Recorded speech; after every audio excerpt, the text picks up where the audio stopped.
We continue now at the top of Daf Lamed Zayin Amud Beis in Meseches Gitin. This is Gittin Daf 37b. The Gemara continues quoting another Mishnah in Meseches Shvius. Hamachzir chov lechaver b'shvius. If somebody returns a debt to his friend during the Shemitah year, really means after the Shemitah year, meaning the point is the person is repaying the debt, even though really Shemitah should have canceled that debt. Tzarich sheyomer lo meshamit ani. So the creditor needs to say to the debtor that meshamit ani, I'm canceling the loan. Now, if the borrower says back, nevertheless, I want to pay you back, Yikavel himenu, he can accept it from him. Shenemer, as the pasuk says, V'zed Devar Hashmita. This is the Devar Hashmita, and we're darshaning that as dibur, as words. That's the idea that he has to say to him, Meshamet ani. Rashi explains, "Amachzir chov lechaver b'shvius bizman shashvius noheges." B'shvius just means during the time that the laws of Shemitah apply.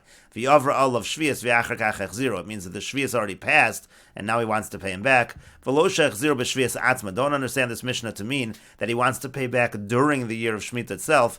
Because during the year of Shemitah, you don't need to say mitani. The kaimalon ein shvius mishamet esel besofa, because shvius does not cancel the loan during the Shemitah year. It cancels at the end of the Shemitah year. So again, obviously, we're talking about a situation where we're at the end of the Shemitah year. Shemitah should have canceled the loan, and that's why the creditor has to say mishamet ani. And again, if the borrower says, nevertheless, I want to pay back, so then the lender can accept the money. And the Gemara continues, Amar Rabba says, V'tali lei ad Amar hachi. Rashi explains over here, V'tali lei, im hayarotza lachzerbo. Let's say the borrower wants to change his mind now. He doesn't want to pay back. Yislenu al eitzim gavra yadu. He can hang him on a tree if he's stronger than him. Ad Amar le afal pichein. Essentially, he can force him to say afal pichein. He can force the borrower to say at that point in time, nevertheless, pay me back. Others understand talalei to mean that the creditor can indicate, can give some kind of hint that he would like the borrower to say afal pichein. In any case, that's what Rabbi says, v'talilei ad amar hachi, that again he indicates to him or shows force to him until he says afal pichein. Eisvei Abaye. So Abaye asks the Rabba, Kishu nosin lo, when he gives it to him, al yomer lo b'chovi ani nosin lo. It says in this brisa, when the borrower pays back the creditor, he shouldn't say, I'm paying back my obligation. El yomer lo shalihein uv'matan ani nosin lo. Rather, what he should say is, it's mine, and I'm giving it to you as a matana. I'm giving it to you as a gift. And so therefore, it's indicated from here, from this brisa, that it has to be completely from the borrower. There's nothing coming from the creditor. So Amar Lei, so he said back to him, no, Tali Lei Nami, that's what it means. When we say Tali Lei, it means Ad Amar Hachi. It means that the creditor has to, again, either indicate to him or force him until he says, I'm giving it as a gift. But that's not necessarily a contradiction to the concept of Tali Lei. And the Gemara continues, Abba bar Marasa do Abba bar Menyume. Abba bar Marasa, who is also known as Abba bar Menyume, have a masik bei Rabba Zuzeh. So he owed Rabba money. Rashi over here says, have a masik bei Rabba Zuzeh. Hanosha b'mos Rabba hoya hamalva. Rabba was the malva in this case. He owed money to Rabba. I sinu nehile b'shvias. He brought the money to him in the Shemitah year, when Shemitah should have canceled the loan. Amar le meshamit ani. So Rabba said, I'm canceling the loan. Shaklinu v'yazal. So then he took the money. He didn't pay him back.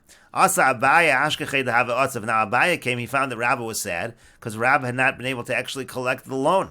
Amar le said to him, Amai otzav mar. Why is the master sad? Amar le said to him, Hachi avamai. So this is what happened. So Azal Agabe, so then Abaye, he went over to Abba bar Marasa. Amar le said to him, Amtis le zuzei lamar. Did you bring the money to the master? Amar le in. He said yes. Amar le umay amar lach. He said to him, and what did he say to you? Amar le mishamidani.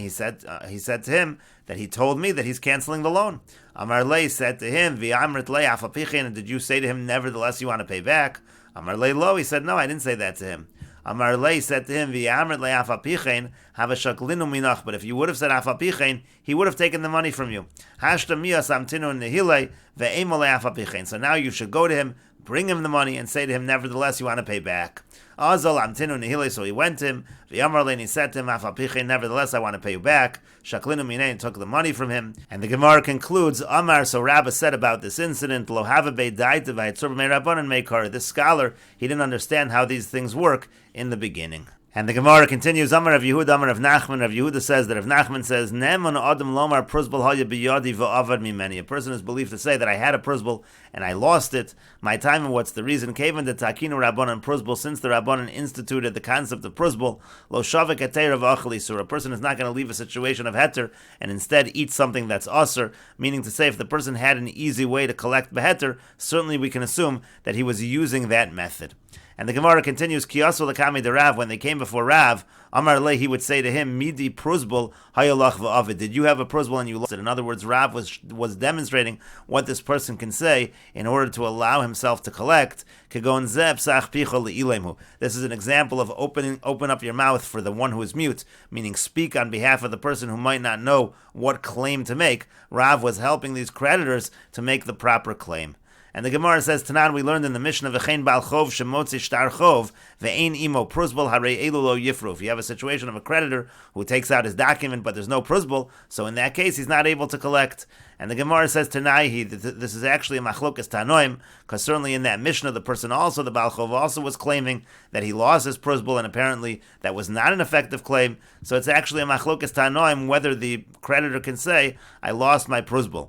The Tanya, as we learned in a brayso, hamotzi shtar chov tzarich sheyehei imo pruzbul. According to the Tanakam, if someone takes out a shtar chov, he has to have the pruzbul with him. But the Chacham say he doesn't need to have the pruzbul with him. He can just say he lost it, and that is sufficient. And the Gemara continues with the Mishnah, Eved shenishba ufida'uhu. Let's say you have an Eved, he's captured, and he is redeemed by other Jews, meaning not his original owner. Other Jews redeem this Eved from captivity. Im l'shum Eved yishtabed. If he's redeemed to be a slave, so then he has to be a slave again. Im l'shum ben chorin. But if he was redeemed to be a free man, lo yishtabed, then he's no longer a slave, he goes free. Rav Shimon ben Gamliel says, Ben kach uvein kach, it doesn't matter what the intention was when he was freed. Yishtabed, in all situations, he's going to be a slave again. And the Gemara says, B'may askin, and what exactly is the case of this Mishnah? Ilema lifnei yish. If you're talking about a situation where the original owner has not given up hope, and essentially the original owner of the Eved is still the owner, so l'shum ben chorin amay lo yishtabit. So even if he is redeemed to go free, but why does he go free? Why shouldn't he go back to his original owner? If there was no yish over here, the original owner still owns the Eved. Rather, you'll suggest that the Mishnah is talking about after the original owner gave up hope. So l'shum Eved, but if that's the case, so now he's considered ownerless essentially. The Eved is no longer an Eved, so even if he's redeemed to be an Eved, why should he be an Eved any longer? There was already Yush, and he should go free in any case. Why would we make a distinction between l'shum Eved and l'shum ben chorin? So Amar Abaya says, Liolam lifnei Yush. Really, our Mishnah is talking about before Yush. V'lashum Eved yishtabed l'rabo risha. Now, if he's freed in order to be a slave, he goes back to the original owner. That makes sense because there wasn't Yush. The original owner still owns him. L'shum ben chorin. Now, if he was redeemed in order to be free, lo yishtabed lo l'rabo rishon v'lo l'rabo sheni. Then he's not an Eved at all. Not to the first master, and not to the second master, the person who's redeeming him. L'rabo sheni lo l'shum ben chorin pirke. He certainly doesn't go to the second master because the person freed him in order to be free. So he's certainly not going to be an Eved to that person who redeemed him. L'rabo rishon namilo. The question over here would be, why not to the first master? The first master never gave up hope, so why doesn't he go to the first master? The reason is there, he's not a slave to the first master, dilma velo parki, because we're afraid if people realize that when they free this slave is going to go back to his original master, they're not going to bother redeeming the slave. What's the point of redeeming him if he's just going to be a slave anyhow? And so therefore, to encourage people to redeem this slave, we say that if he was redeemed, l'shum ben chorin, he goes free, even though there was no yish. This is Abaya's understanding of the Mishnah. And finally, we explain Rav Shimon ben Gamliel. Rav Shimon ben Gamliel says, Bein kach uvein kach yishtabed. In all situations, he becomes a slave once again. We're talking lifnei yush. Therefore, he goes back to his original owner, even if he was free, even if he was redeemed in order to be free. Kasavar, because Rav Shimon Gamliel holds keshem shemitzvah liftos es b'nei chorin, just like it's a mitzvah to redeem those who are free. Kach mitzvah liftos es avadim. So too, it's a mitzvah to redeem those who are slaves, and therefore, there's no reason to assume that just because this person is a slave, he's not going to be redeemed. He will be redeemed, and he'll be redeemed by other Jews, and still he'll go back to his original owner. This is the approach of Abaya in our Mishnah. Rava says, Liolam la'achar yish. Really, the way to understand this Mishnah is it's after yish. The original owner has given up hope, and really, this Eved should be totally free. V'lashum Eved yishtabed l'rabo sheni. What the Mishnah means is that if the second Jew redeems him, so if he's doing it that he should be a slave, he actually becomes a slave to the second master. He's taken over, the ownership is taken over by the person who redeems him. L'shum ben chorin lo yishtabed. And of course, if he's redeemed in order to be free, then he's not going to be a slave. Lo l'rabo rishon, v'lo l'rabo sheni, not to the first master or the second master. L'rabo sheni lo to l'shum ben chorin pirke. He's not going to go to the second master because he was freed in order to be free. L'rabo rishon nami lo to l'achar yishavi. He won't go to the first master because this is after Yush.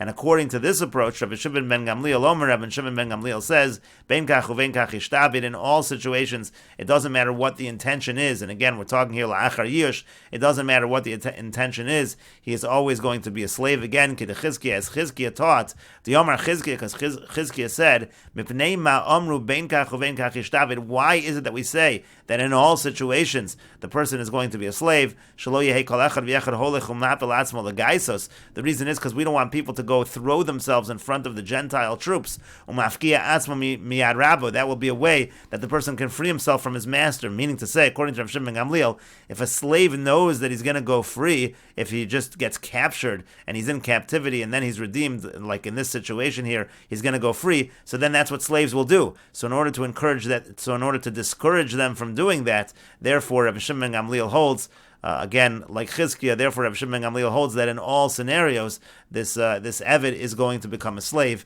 if at the point in time that he is redeemed. And the Gemara continues, Meisvei, we have the following question. Amar lehen Rav Shimon ben Gamliel. The Bryce explains Rav Shimon ben Gamliel's position. Rav Shimon ben Gamliel says to them, to the Tanakama, to the Chachamim, Keshem shemitzvah liftos as b'nei chorin. Now this is the reason that Abaye gave. Just like it's a mitzvah to redeem those who are free, Kach mitzvah liftos as avadim, so too it's a mitzvah to redeem those who are slaves. And that was the reasoning of Rav Shimon ben Gamliel, that he says that in all situations this person is going to be a slave. This seems to follow Abaye, that we're talking lifnei yush, and really he's going back to his first master. And the whole reason of the Tanakama was that if he redeems him in order to be free, so that's encouraging people to redeem the slave. They're not going to want to redeem the slave if he's going to be a slave. And Rav Shimon Gamliel says, no, that doesn't make any sense. Just like it's a mitzvah to redeem those who are free, so too it's a mitzvah to redeem the slaves. You don't have to encourage people to redeem him just by saying that the person's going to go free, and therefore it's lifnei yush, he should always be a slave in all situations. And that's what the Gemara says. B'shlam ala Abaye, we understand according to Abaye, the Yamar lifnei yush, who says that this mission is talking before Yish, Hainu Dekamra Kashem. That's what Rav Shimon Gamliel's response is, Kashem, meaning Rav Shimon Gamliel says there's no reason to say that he's free just to encourage redemption. No, even if he's a slave, people will redeem him, just like it's a mitzvah to redeem the free, so too it's a mitzvah to redeem the slaves. Ela Rava, but according to Rava, Damar la'achar yish, who says it's la'achar yish, and really this slave should be free because it's la'achar yish. Hai kashem. It's not the reason of Rav Shimon Gamliel has nothing to do with this kashem. Mishum de Chizkiah. The real reason of Rav Shimon Gamliel is because of what Chizkiah said. In other words, really we're talking la'achar yish, and really this Eved should go free. But the reason why he doesn't go free is because Chizkiah said otherwise. What's going to happen is Avadim are going to throw themselves in front of the Gentile troops in order to go free, and that's really the reason of Rav Shimon Gamliel. And the Gemara says to that, Amar lach Rava, Rava will respond to you regarding this proof. Rav Shimon ben Gamliel lo have yoda mai ka'amri Rabbanan. Rav Shimon ben Gamliel really didn't know what exactly the Rabbanan were saying. He didn't know if the Rabbanan were talking lifnei yush or la'achar yush. V'achik kamarlu, and here's what Rav Shimon ben Gamliel was responding. If